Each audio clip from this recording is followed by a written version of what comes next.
जय श्री कृष्णा, राधे राधे। आप सभी भक्तों का आपके अपने YouTube चैनल श्री कृष्ण दीवानी में हार्दिक स्वागत है। आज आप सब सुन रहे हैं श्रीमद् भगवद गीता से अध्याय 1 का ज्ञानोपदेश। धृतराष्ट्र बोले, हे संजय, धर्म भूमि कुरुक्षेत्र में एकत्रित युद्ध की इच्छा वाले मेरे और पांडु के पुत्रों ने क्या किया? तब संजय बोले, उस समय राजा दुर्योधन ने व्यूह रचना युक्त पांडवों की सेना को देखकर और द्रोणाचार्य के पास जाकर उनसे यह वचन कहा, हे आचार्य, आपके बुद्धिमान शिष्य द्रुपद पुत्र धृष्टद्युम्न के द्वारा व्यूह आकार खड़ी की हुई पांडु पुत्रों की इस बड़ी भारी सेना को देखिए। इस सेना में बड़े बड़े धनुषों वाले तथा युद्ध में भीम और अर्जुन के समान शूरवीर सात्यकी और विराट तथा महारथी राजा द्रुपद, धृष्टकेतु और चेकिस्तान तथा बलवान काशीराज, पुरुजित, कुंतीभोज और मनुष्यों में श्रेष्ठ सैभ्य, पराक्रमी युद्धामन्यु तथा बलवान उत्तम मौजा, सुभद्रा पुत्र अभिमन्यु एवं द्रौपदी के 5 पुत्र, ये सभी महारथी हैं। हे ब्राह्मण श्रेष्ठ, अपने पक्ष में जो भी प्रधान हैं, उनको आप समझ लीजिए। आपकी जानकारी के लिए मेरी सेना के जो जो सेनापति हैं, उनको बतलाता हूँ मैं आपसे। आप द्रोणाचार्य और पितामह भीष्म तथा कर्ण और संग्राम विजय कृपाचार्य तथा वैसे ही अश्वत्थामा, विकर्ण और सौंदत्त का पुत्र भूरिश्रवा और भी मेरे लिए जीवन की आशा को त्याग देने वाले बहुत से शूरवीर, अनेक प्रकार के शस्त्र अस्त्रों से सुसज्जित और सब के सब युद्ध में चतुर हैं। भीष्म पितामह के द्वारा रक्षित हमारी वह सेना सब प्रकार से अजय है और भीम के द्वारा रक्षित इन लोगों की यह सेना जीतने में सुगम है। इसीलिए सब मोर्चों पर अपनी अपनी जगह स्थित रहते हुए आप लोग सभी निसंदेह हैं भीष्म पितामह की ही सब ओर से रक्षा करें। कौरवों में वृद्ध बड़े प्रतापी पितामह भीष्म ने उस दुर्योधन के हृदय में हर्ष उत्पन्न करते हुए उच्च स्वर से सिंह की दहाड़ के समान गरज कर शंख बजाया। इसके पश्चात शंख और नगारे तथा ढोल, मृदंग और नरसिंगे आदि बाजे एक साथ ही बज उठे। उनका वह शब्द बड़ा भयंकर हुआ। इसके अनंतर सफेद घोड़ों से युक्त उत्तम रथ में बैठे हुए श्री कृष्ण महाराज और अर्जुन ने भी अलौकिक शंख बजाए। श्री कृष्ण महाराज ने पांचजन्य नामक अर्जुन ने, देवदत्त नामक और भयानक कर्म वाले भीमसेन ने पुंडरक नामक महाशंख बजाया।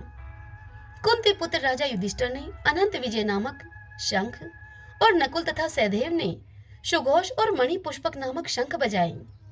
श्रेष्ठ धनुष वाले काशीराज और महारथी शिखंडी एवं धृष्टद्युम्न तथा राजा विराट और अजय सात्यकी, राजा द्रुपद एवं द्रौपदी के 5 पुत्र और बड़ी भुजा वाले सुभद्रा पुत्र अभिमन्यु, इन सभी ने, हे राजन, सब ओर से अलग अलग शंख बजाए और उस भयानक शब्द ने आकाश और पृथ्वी को भी गुंजाते हुए धातराष्ट्रों के अर्थात आपके पक्ष वालों के हृदय विदीर्ण कर दिए।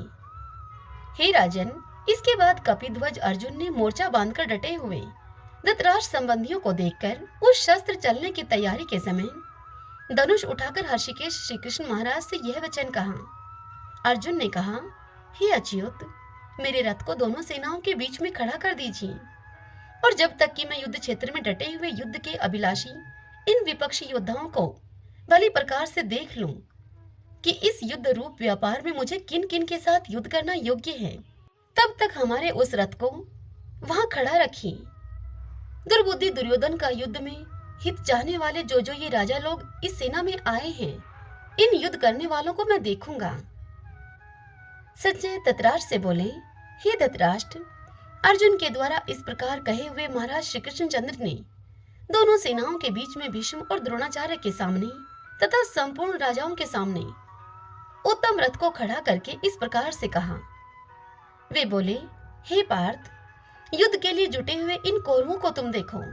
इसके बाद प्रतापपुत्र अर्जुन ने उन दोनों ही सेनाओं में स्थित ताऊ चाचों को, दादा परदादों को, गुरुओं को, मामाओं को, भाइयों को, पुत्रों को, पौत्रों को तथा मित्रों को, ससुरों को और सुहृदों को भी देखा।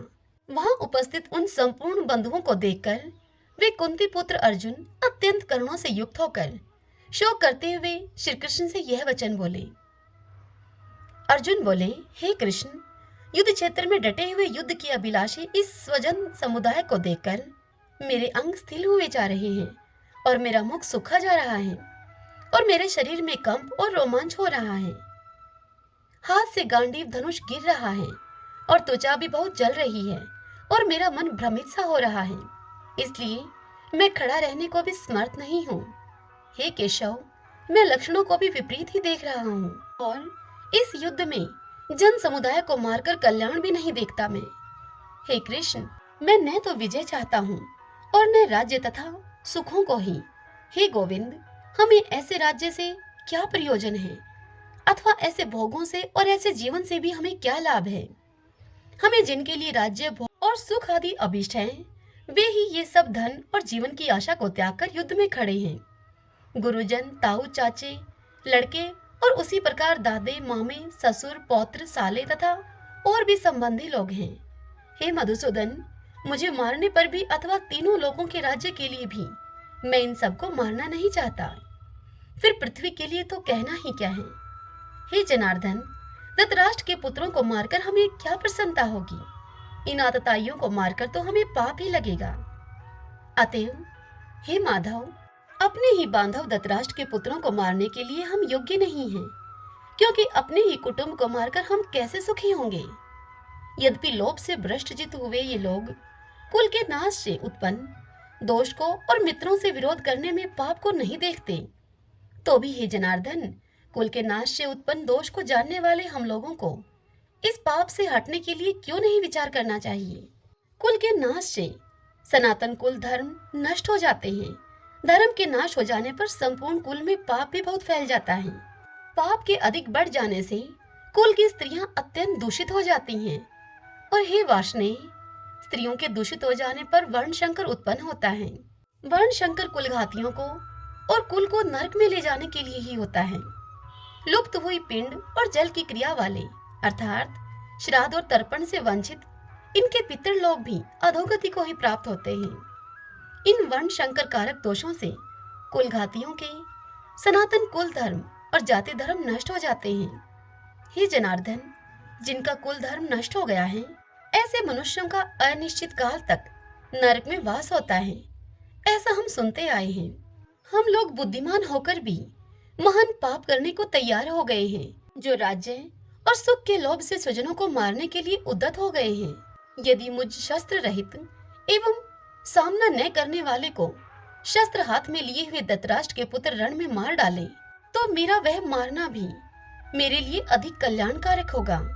संजय धृतराष्ट्र से इतनी बात बताकर आगे कहते हैं।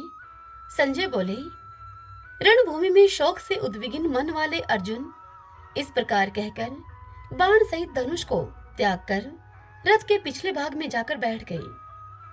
श्रीमन नारायण नारायण हरि हरि, भजमन नारायण नारायण हरि हरि।